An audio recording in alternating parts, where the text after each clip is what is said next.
विद्यार्थी मित्रांनो, कविवर्य नारायण सुर्वे यांचा माझे विद्यापीठ हा कविता संग्रह आपण अभ्यासत आहोत. या कविता संग्रहाचे स्वरूप आणि वैशिष्ट्ये आपण अभ्यासलीत. या कविता संग्रहातील कामगार विश्वाचे दर्शनही आपण अभ्यासले. या कविता संग्रहातून ज्या विविध जाणीवा व्यक्त होतात त्यामध्ये मार्क्सवादी जाणीवा आहेत, महानगरीय जाणीवा आहेत, स्त्रीविषयक जाणीवा आहेत. आपण मागच्या तासाला मार्क्सवादी जाणीवा या कविता संग्रहातील अभ्यासल्या. महानगरीय जाणीवांचे दर्शन देखील या कविता संग्रहामध्ये आपल्याला होते.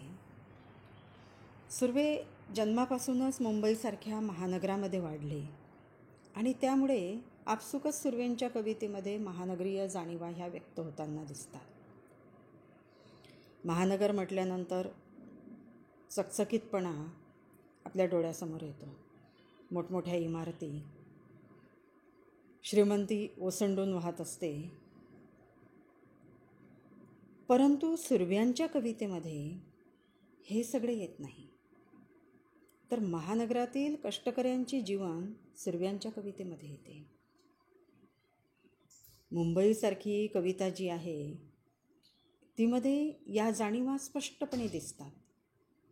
या महानगरीतील ही माणसे, त्यांचे जगणे, त्यांचे मरणे, हे सारे जे आहे तर ते कोंडवाड्यासारखे आहे. एक दबलेला असा एक गाळ त्यांच्या मनामध्ये आहे. पावसाळा नावाच्या कवितेमध्ये तो व्यक्त करतात. बेतून दिलेलं आयुष्य ते जगत आहेत. बेतलेल्याच रस्त्याने चालतो परतलो, बेतल्या खोलीत बेतलेलेच जगलो, असं कवी म्हणतात. हे ठरवून दिलेलं आहे सगळं. आणि म्हणून तो जो महानगरातील जो चकचकीतपणा आहे, ती श्रीमंती आहे, ती या श्रमिकांच्या वाट्याला आलेली नाही आहे. हे श्रमिक मुंबईच्या चाळीत राहून मुंबईचे रस्ते चकचकीत करतात. कारण हा चकचकीतपणा जो दिसतो आहे तो या श्रमिकांच्या कष्टातून आलेला आहे. ते गटारे साफ करतात, गिरणीत काम करतात, हमाली करतात, वेश्या व्यवसाय करतात. परंतु त्यांच्या श्रमाची किंमत ह्या महानगराने त्यांना दिली नाही. ही तक्रार आहे सुर्व्यांची, ही खंत आहे सुर्व्यांची. महानगरातील भांडवलदारी व्यवस्थेने त्यांचे शोषणच केले. माझे विद्यापीठ या शीर्षक कवितेत कवी म्हणतात, ना घर होते ना गणगोत, चालेन तेवढी पायाखालची जमीन होती, दुकानांचे आडोसे होते, मोफत नगरपालिकेची फुटपाथ खुलीच होती. यामध्येच या व्यवस्थेने त्यांचं केलेलं जे शोषण आहे ते आपल्याला प्रत्ययाला येते. कारण या श्रमिकांना घर नाही, दार नाही, गणगोत नाही, जेवढी चालेन तेवढीच पायाखालची जमीन त्यांची. आणि म्हणून दुकानांच्या आडोसांना राहायला लागतं किंवा फुटपाथवर राहावं लागतं. तिथूनही त्यांना उठवलं जातं. आणि मग महानगरातील दुकानांच्या आडोशाने आणि फुटपाथवर दिवस काढणारे हे श्रमिक, यांचं जीवन ह्या महानगरामध्ये कशा पद्धतीने व्यतीत होतं याचा प्रत्यय सुर्व्यांच्या कविता वाचल्यानंतर येतो.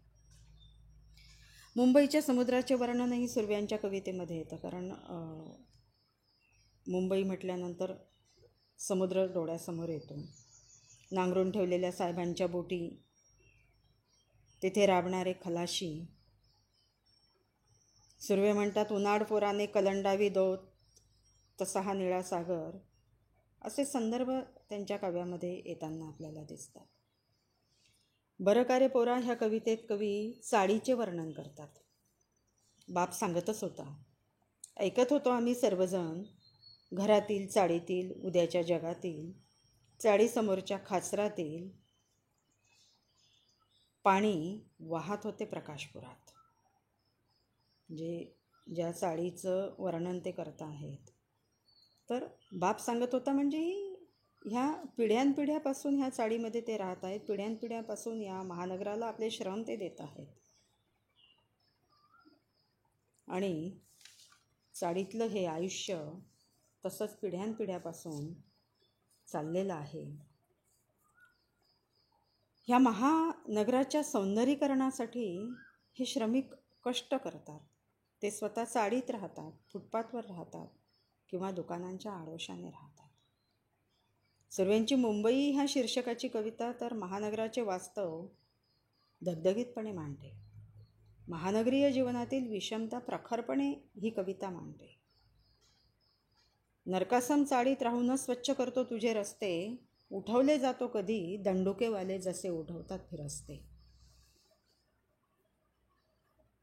पुन्हा उचलतो संसार, थाटतो दुजा बाजूच्या खाचरात, जगत आहोत या संस्कृतीच्या सडत आलेल्या वारशात. हे वास्तव आहे महानगरातील या श्रमिकांचं. त्यांच्या चाळी ह्या नरकासम आहे, परंतु जे स्वच्छ चकचकीत रस्ते महानगरामध्ये आपल्याला दिसतात तर ते ह्या श्रमिकांच्या घामाने हे तयार झालेले आहेत. दंडुकेवाले त्यांना उठवतात, आपला संसारे पुन्हा पुन्हा उचलतात आणि दुसऱ्या खाचरामध्ये दुसऱ्या ठिकाणी ते मांडतात आणि मग तसेच हे पिढ्यानपिढ्यापासून जगत राहतात. ह्या संस्कृतीत आम्ही सडत आहोत, पण तरीही जगत आहोत. तरीही आम्ही या महानगराच्या सेवेमध्ये कधी चुकलो नाही. आम्ही खंड पडू दिला नाही. एक दिवसही केला नाही खाडा, हे नगरी तुझ्या सेवेत चुकला नाही तिसाचा पाढा. कवी काय म्हणतात? एक दिवसही केला नाही खाडा, हे नगरी तुझ्या सेवेत चुकला नाही तिसाचा पाढा. म्हणजे महिन्याचे 30ही दिवस आम्ही इथं राबतो आहे, एक दिवसही खाडा करत नाही. आणि या महानगराची हे श्रमिक सेवा करत आहेत.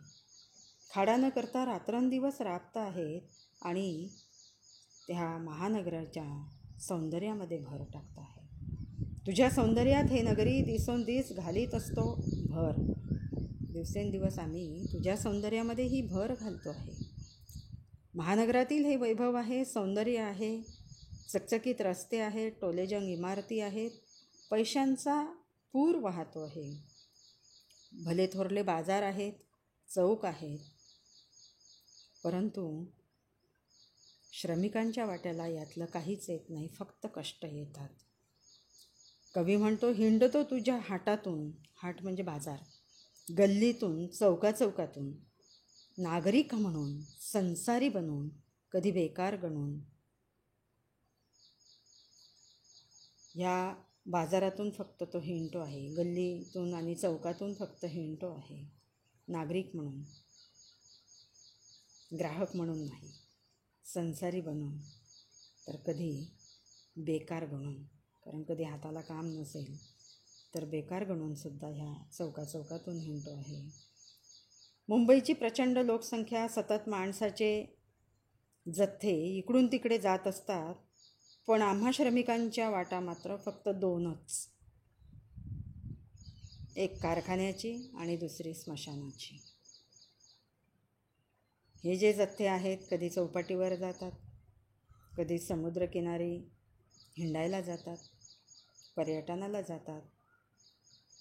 4 दिवसाची मौज मजा त्यांच्या वाट्याला येते, परंतु या श्रमिकांच्या वाट्याला येत नाही. यांना महिन्याचे 30ही दिवस कारखान्याची वाट धरावी लागते आणि दुसरी स्मशानाची वाट. ह्या दोनच वाटा फक्त श्रमिकांच्या आहेत. कवी ह्या श्रमिकांचा गौरव करतात. त्यांचे ह्या महानगरावर व आपल्यावर उपकार आहेत, संस्कार आहेत, असे कवी म्हणतात. महानगरातील हे जे जीवन आहे, हे जीवन कवी मोठ्या पोटतिडकीने येथे मांडतात. महानगरातील हे श्रमिक, हे कामगार महानगराला चकचकीत ठेवतात, परंतु स्वतःचे आयुष्य मात्र तिथं मेणबत्ती समजवतात. मित्र हो, तुम्हीच मुंबईच्या घडणीतील अमृत अक्षर. माझ्यावर ह्या शहरावर तुमचेच हरघडी संस्कार. मित्र हो, तुम्हीच मुंबईच्या घडणीतील अमृत अक्षर. माझ्यावर ह्या शहरावर तुमचेच हरघडी संस्कार. ह्या महानगरातील रस्त्यांवरून मुलांना खांद्यावर घेऊन फिरताना स्वतःचे बालपणही कवीला आठवते. मुंबईच्या कोसळणाऱ्या पावसाचे वर्णन अनेक कवींनी केले आहे. परंतु ह्या कोसळणाऱ्या पावसामुळे ह्या गरिबांचे आसरेच जातात आणि मनात साचलेले दुःख, अपमान गाळाप्रमाणे वर येऊ लागतो आणि त्यामुळे डोळ्यात जाळ पेटायला लागतो, मन पेटून उठायला लागते, विद्रोह सारखा बाहेर यायला लागतो. कवी पावसाळा नावाच्या कवितेमध्ये हे सगळं वर्णन करतात. मुंबईचा पावसाळा म्हटल्यानंतर हा अगदी उग्र रूप घेऊन डोळ्यासमोर येतो आणि मग ह्या श्रमिकांचं, ह्या फुटपाथवर राहणाऱ्या ह्या लोकांचं जीवन कसं होतं ते या कवितेमध्ये कवी आपल्यासमोर मांडतात. तुझा उन्मत्त गडगडाट हाकवीत आणतोस किरमिजी राखी रंगाची, गुबगुबीत कळप ओढताना आसूड कडाडतोस, जे ढगांचा गडगडाट आहे, आणि उगारतोस गिलोटीन विजेचे, विजा कडाडता आहेत, दुभंगतात तेही खालचे रस्ते, रोरावत धावतो पूर गटारातून. हा पाऊस जो आहे कोसळणारा, त्यामुळे गटारातून पूर वाहतो, तुंबतात, गटारं तुंबतात. आपल्याला नेहमी पावसाळा सुरू झाला की मुंबईच्या ह्या रस्त्यांचं आणि मुंबईच्या त्या पुरांचं आणि त्या तुंबलेल्या गटारांचं वर्णन आपण नेहमी ऐकतो. घरे रस्ते फुकतो समुद्र, वर येतो सगळा दबलेला गाळ. त्या कवीच्या मनातला सुद्धा हा गाळ आहे आणि माझ्या डोळ्यात पेटतो जाळ. आता ह्या वाटेवरून 2 पोरांना धरून ती कशी जाईल. तर ही एक चिंता कवीला इथे वाटते आहे. पूर आल्यानंतर पुराचा जो आनंद आहे, पावसाचा जो आनंद आहे, तो मात्र हा श्रमिक घेऊ शकत नाही. या पुराची चिंता आहे, आपल्या या कुटुंबाची चिंता आहे. आणि म्हणून पावसाळा म्हटल्यानंतर यांच्या मनातील हा सगळा साचलेला गाळ जो आहे तो वर यायला लागतो आणि डोळ्यामध्ये जाळ पेटायला लागतो. लालबाग कविता तर महानगरातील शोषणाचा केंद्रबिंदू दर्शविते. मुंबईच्या धमन्या मुठीत घेऊन वेशीवर येती रणगाडे घेऊन, असं कवी म्हणतो. हा लालबाग दर्द घेऊन झुंजणारा आहे.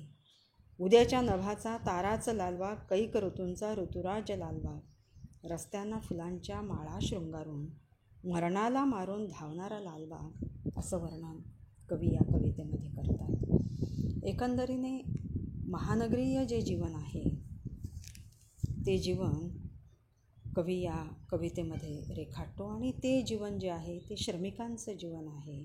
आणि या श्रमिकांचं जे दुःख आहे ते दुःख, ते कष्ट या महानगरीय या सगळ्या जाणीवांमधून व्यक्त होताना आपल्याला दिसते. आणि म्हणून नारायण सुर्वेंच्या या कवितांमधील ह्या महानगरातील या श्रमिकांचं दुःख, ही जाणीव येथे चांगल्या पद्धतीने किंवा अतिशय पोटतिडकीने सुर्व्यांनी या कवितांमधून मांडलेली आहे, असं आपल्या निदर्शनास येतं. येथे आपण थांबूया, पुढच्या तासाला भेटूया. धन्यवाद.